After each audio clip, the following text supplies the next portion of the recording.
तना बड़ नौटंकी बाज बानस लोनवा हमर देबा से कि ना रे ते हमरे मर्दे से लोन लेबे ते जानत हवे हम के हई चंद्रमुखी तो के भस्म कर दे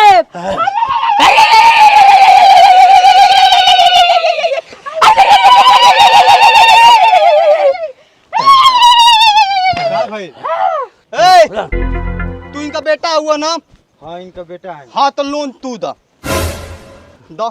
अनन पा दिया अनन के अनन पा दिया अनन के मौका भूत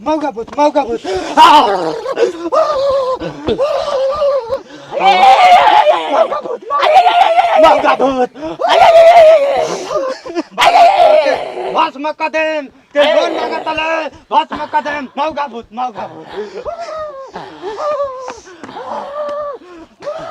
कंपनी वाला साला ओने से ऊ बास कैले मानस एने से ई बास कैले मानस मौका भूत घंटा ले बाबा जी को चल घर में बहुत